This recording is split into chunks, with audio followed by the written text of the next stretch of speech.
69e année de notre ère. Rome agonise. L'empereur Vitellius commande des banquets où les tables ploient sous des langues de flamants roses. Et pendant ce temps, dans le Tibre, on repêche des cadavres de citoyens à la place des poissons. La ville éternelle a pu survivre aux incendies, à la peste et à des dirigeants devenus fous. Mais il existait une chose devant laquelle même les maîtres du monde avaient les jambes qui tremblaient. Pas les barbares, un grenier vide. Pendant que d'autres généraux se taillaient bêtement en pièces pour le trône, un vieux renard, Vespasien, a compris une chose essentielle. Pourquoi donner l'assaut au mur et sacrifier des légions? Il suffit simplement de cesser de nourrir ce monstre. Comment s'emparer de la puissance la plus redoutable du monde sans tirer une seule flèche sur la capitale? Je vais vous le raconter. Tout a commencé avec un couteau sous la gorge. Le 9 juin 68, l'empereur Néron, poussé au désespoir, a décidé de mettre fin à ses jours. À la seconde même où il est devenu évident qu'il était mort, la paix romaine a vacillé. L'Empire a soudain découvert un secret terrifiant qu'on lui cachait depuis 100 ans. Les empereurs ne sont plus choisis au Sénat. On les fabrique dans les casernes. C'était comme la rupture d'un barrage.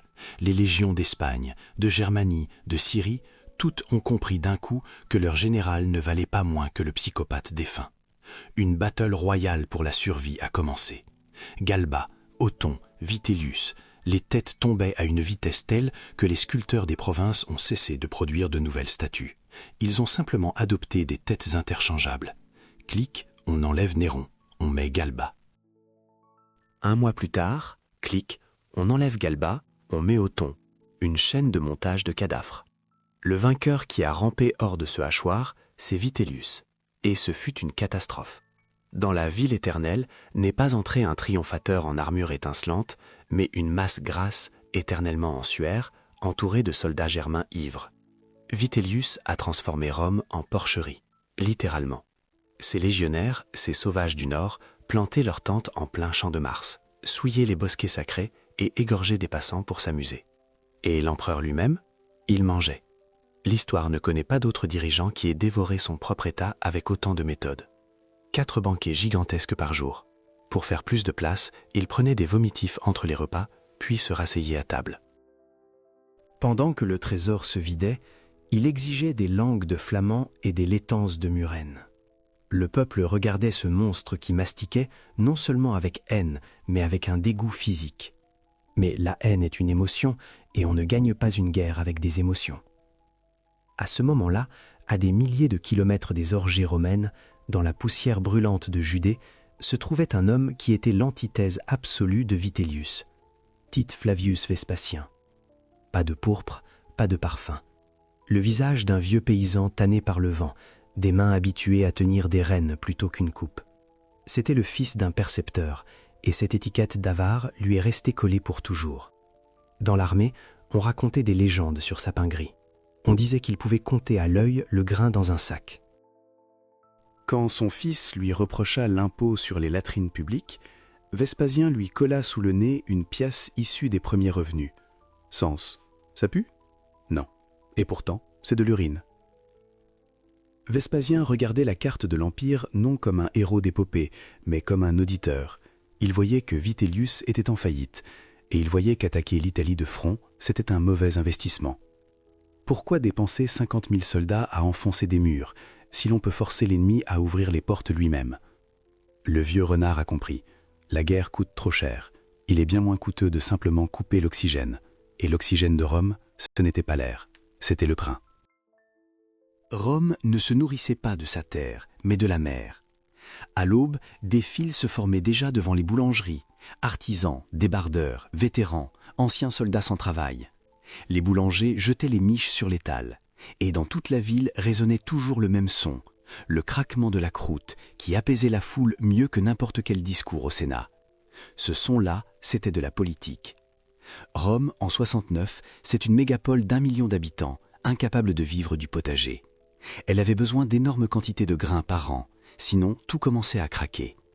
Une semaine de perturbations et les prix bondissent au point que l'homme ordinaire regarde le pain comme un luxe. Un mois, et dans les rues, on ne débat plus de savoir qui est empereur. Dans les rues, on cherche qui frapper. l'Italie avait renoncé à se nourrir elle-même. Les champs autour de la capitale étaient depuis longtemps devenus des villas avec jardins, bassins et statues, plutôt que des terres labourées. Les riches gagnaient de l'argent avec les loyers, les olives, le vin, la belle vie, mais pas avec le grain. La ville s'était changée en une bouche immense qui, chaque matin, s'ouvrait et attendait qu'on lui apporte la nourriture d'ailleurs. Cette nourriture, c'était l'annone, la machine d'État du ravitaillement. Pour les gens simples, cela ressemblait à quelque chose de très banal. Une file, un fonctionnaire, une mesure, un petit sac de grains, un cachet. Pour le pouvoir, c'était plus important que les exécutions et les victoires. Des centaines de milliers de citoyens recevaient des rations gratuitement, et les autres achetaient le pain à un prix que les arrivages permettaient de contenir. Le pain n'était pas un geste de bonté, mais un contrat. Nous vous nourrissons, vous ne rasez pas la ville et vous n'arrachez pas la gorge de l'empereur. Et c'est là que Vespasien a souri pour de bon. Une grande partie de cette tranquillité reposait sur une seule province, l'Égypte, et surtout les greniers autour d'Alexandrie. L'Égypte fournissait la part du lion du grain, et Auguste le comprenait mieux que quiconque. Il a fait de la province un territoire spécial, pratiquement une propriété personnelle du princeps. Les sénateurs n'avaient pas le droit de s'y rendre sans ordre direct parce qu'Alexandrie n'était pas une jolie ville. C'était une poignée à laquelle on pouvait saisir Rome. La situation était limpide. La capitale vivait grâce à des livraisons continues. On pouvait contourner les gardes aux portes, intimider les fonctionnaires, acheter les prétoriens. Mais si la source de la nourriture est entre tes mains, la ville se dresse d'elle-même, sans le moindre assaut. Vespasien a senti ce point douloureux. Il n'avait pas besoin de foncer sur l'Italie et de comparer ses légions à celles de Vitellius. Il devait contrôler le port et l'ordre dont dépendaient les chargements. Le grain est là, les navires sont là, mais ils ne partent pas. Il restait une broutille qui soutenait tout l'Empire. Qui transporte ce pain et à quoi ressemblent ces monstres marins? Dans le port d'Alexandrie, il y avait une odeur de sel, d'algues pourrissantes et d'argent. D'énormes sommes d'argent. À l'horizon, il ne tanguait pas de simples bateaux, mais de véritables léviathans du monde antique. Rome construisait des navires d'une taille que l'Europe, plus tard, n'a pas su égaler en tonnage pendant 1500 ans. Regardez les chiffres, ils remettent les idées en place. Un voilier ordinaire des époques tardives avait un déplacement d'environ 200 tonnes. Un transporteur romain de grains, par exemple la célèbre Isida, c'était environ 1200 tonnes. La différence est colossale. Les Romains faisaient traverser la Méditerranée à de vraies forteresses flottantes. Pour déplacer une telle masse, il fallait des voiles grandes comme une place de palais et un équipage qui connaissait la mer mieux que la terre. Mais même ces géants avaient un ennemi qu'on ne peut ni acheter ni tuer, l'hiver. De novembre à mars, la Méditerranée devenait le mare chiosum, la mer fermée. Les tempêtes mettaient les voiles en lambeaux, les vagues brisaient les coques comme des allumettes. La navigation mourait. Les capitaines, aussi avides soient-ils, rentraient les navires au chantier et attendaient le printemps. Cela signifiait une chose. Toutes les réserves pour l'hiver, ces centaines de milliers de tonnes de grains, devaient arriver à Rome avant la fin d'octobre. C'était une échéance impitoyable, fixée par la nature elle-même. Si tu rates, la ville a faim. C'est précisément dans cet étroit créneau que Vespasien visait. Septembre, octobre. Le moment où les derniers convois doivent appareiller pour réussir à passer avant les tempêtes. Tout ce monstre ne tenait pas par la magie, mais par des hommes. Les navicularières, des armateurs privés, regroupés en guildes. Ils travaillaient pour de l'argent, des privilèges, la citoyenneté romaine.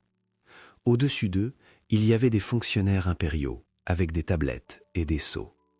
Le système était réglé depuis des siècles, comme un mécanisme précis. Mais tout mécanisme a un point faible. Si tu retires une seule pièce, le mouvement s'arrête. Vespasien a compris. Pas besoin de couler les navires, pas besoin d'incendier les ports. C'est de la barbarie, et lui est un pragmatique. Il suffit d'une décision administrative. Un seul ordre du préfet du port d'Alexandrie, et les géants se figent au quai. Les dockers lâchent les sacs, les capitaines descendent à terre, enroulent les voiles. Il ne restait plus qu'une chose, convaincre l'homme qui tenait le sceau à Alexandrie de trahir son empereur Vitellius et de tout miser sur le comptable de Judée. À Beyrouth, dans la poussière, loin des oreilles indiscrètes, 3 hommes se sont réunis. Cela ne ressemblait pas à un conseil de guerre avec des cartes et des figurines de soldats. C'était une rencontre où l'on se partage la peau d'un ours encore vivant.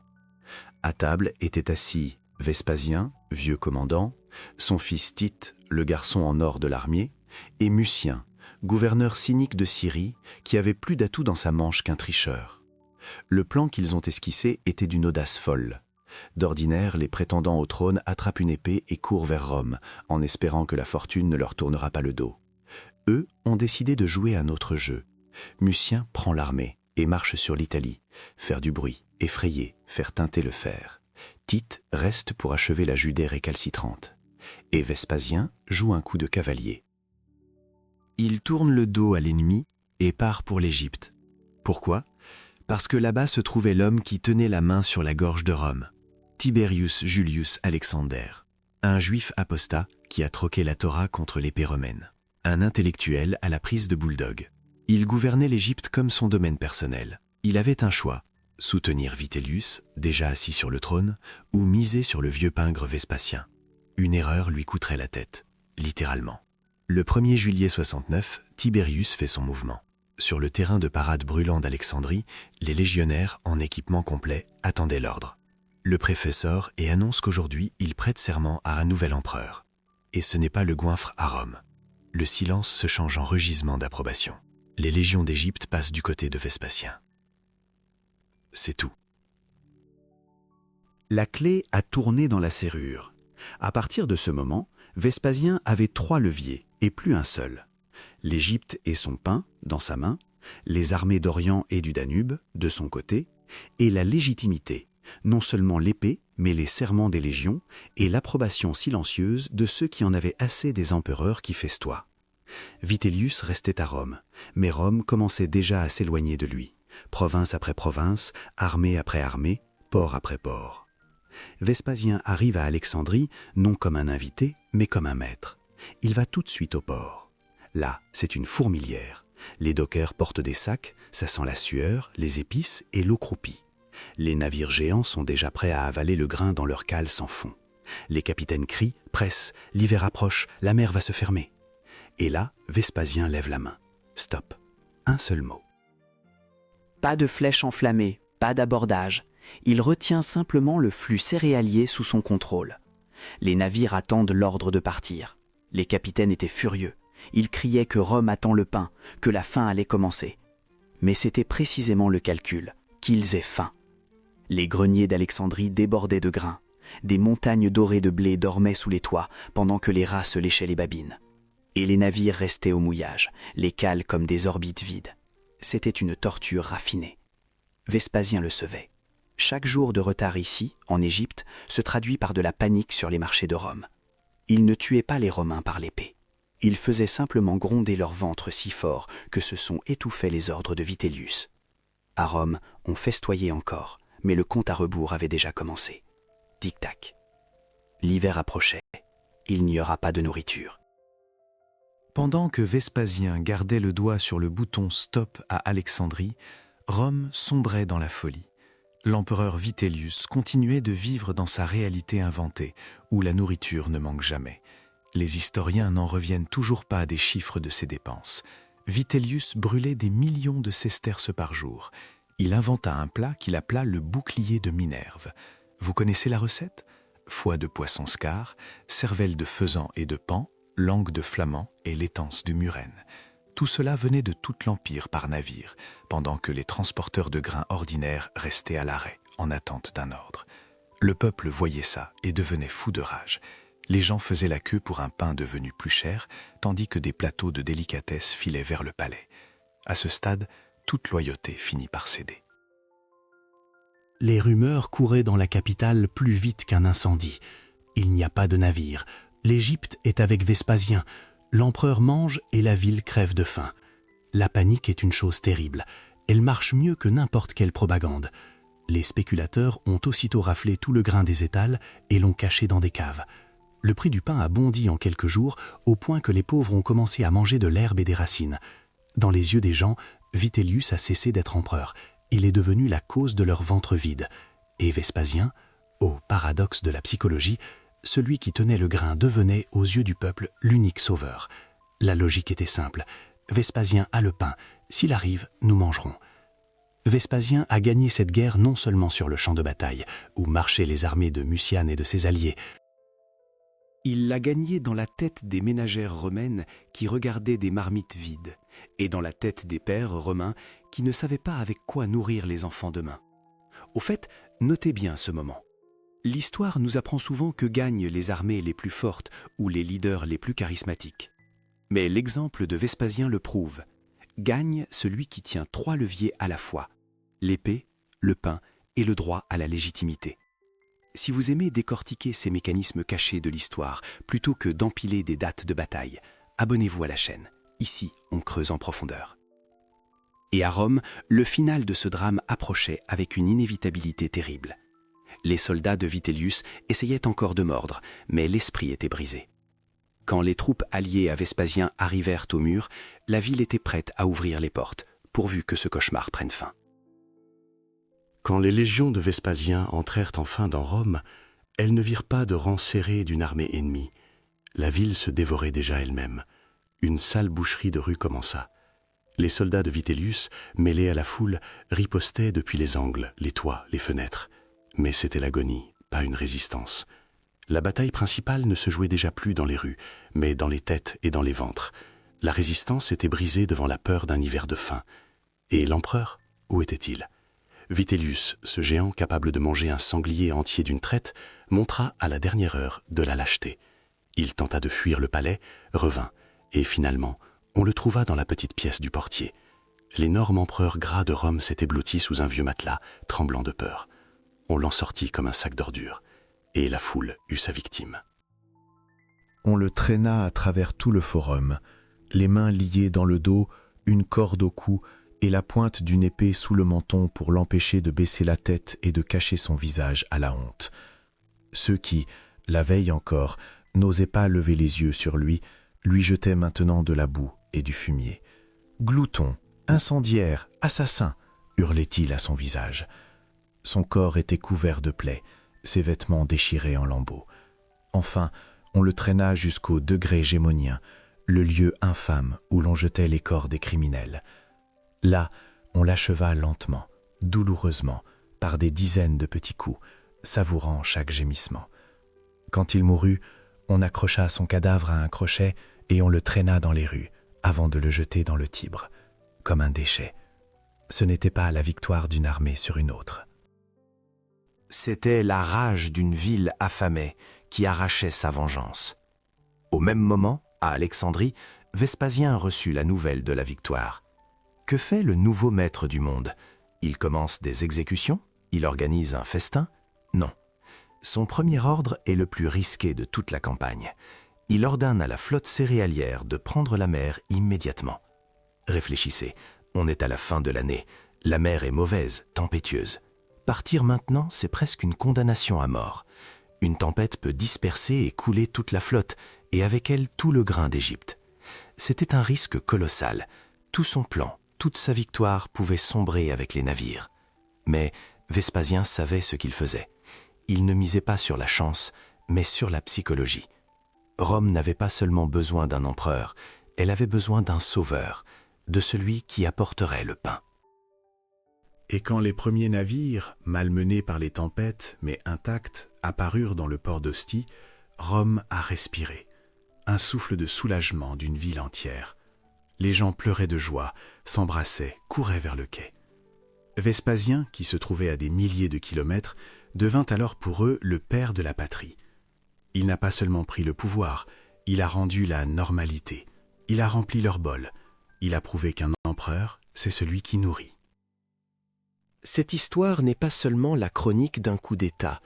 C'est un exemple de la façon dont fonctionnait réellement le plus grand empire de l'Antiquité. Et la leçon principale, c'est que le système finit toujours par frapper le héros solitaire. Vitellius a voulu gouverner comme un chef de guerre classique. Je suis fort, j'ai une épée, je vous tuerai tous. Et il a perdu. Il n'a pas compris que Rome n'était plus un simple camp militaire. C'était un organisme d'État d'une complexité extrême, où la logistique, les finances et les approvisionnements pesaient plus que le courage de 100 centurions. Vespasien, lui, ce comptable avare, pensait comme un gestionnaire dur en temps de crise. Il avait compris que l'argent ne sent rien et que la faim convainc mieux que des mots. Il a rejeté la romance de la guerre et s'est mis au calcul. Et il a gagné. En fondant la dynastie la plus réussie du 1er siècle, celle des Flaviens, précisément parce qu'ils ne jouaient pas au héros, ils construisaient un système. Deuxième leçon, la vulnérabilité d'un géant. Rome a montré au monde son talon d'Achille. La ville la plus puissante, la plus riche, la plus protégée de la planète est devenue impuissante dès qu'on lui a pincé une seule artère. La centralisation totale, qui faisait la grandeur de la capitale, en est devenue la faiblesse principale. Le monde entier a vu, pour mettre à genoux le maître du monde, il n'est pas nécessaire de brûler ses murs, il suffit de fermer le port. Et enfin, le triomphe du pragmatisme. Vespasien a attaqué l'essence même de l'organisation d'État en trouvant le point de pression critique, la dépendance au grain égyptien. Après ces événements, le poste de préfet d'Égypte est devenu le plus dangereux de l'Empire. Les empereurs le savaient désormais. L'homme assis à Alexandrie tient une arme dans ses mains. Qui tient le pain, tient Rome. Cette formule n'a pas été écrite à l'encre sur les rouleaux des philosophes, mais par la faim sur le visage d'1 million de citoyens. Et Vespasien en est devenu l'auteur. Au début, j'ai promis de vous parler du bâtiment le plus célèbre du monde. Vous l'avez sûrement vu sur des aimants, dans des manuels, au cinéma. C'est le Colisée. Mais savez-vous que son nom officiel est l'amphithéâtre des Flaviens ? C'est notre héros, Vespasien, qui en a lancé la construction. Bien sûr, l'argent de ce projet gigantesque venait du butin de guerre, des trophées rapportés de Jérusalem pillés. L'or du temple a payé la pierre et le béton. Mais le fondement politique du Colisée, c'est ce pain que Vespasien a rendu à Rome. C'est lui qui a porté à la perfection la formule cynique mais géniale du gouvernement des foules, du pain et des jeux, panem et circenses. La nonne donnait au peuple le pain pour qu'il soit rassasié. Le Colisée donnait au peuple les spectacles pour qu'il soit occupé et qu'il ne pense pas aux révoltes. C'étaient les deux mains d'un même système qui a tenu Rome en laisse pendant encore plusieurs siècles. Vespasien est mort dans son lit, vieux et respecté. Ses dernières paroles sont entrées dans l'histoire comme l'une des meilleures plaisanteries d'un mourant. Sentant la mort approcher, il se leva avec peine, parce qu'un empereur doit mourir debout, et, avec un rictus, lança « Hélas, on dirait bien que je deviens un dieu ». Il plaisantait. Mais pour les travailleurs romains, les débardeurs et les boulangers, il est devenu un dieu non pas au moment de sa mort, mais ce jour d'hiver précis où les navires d'Alexandrie, pleins de grains, sont revenus dans le port d'Ostie, sauvant leurs enfants de la faim.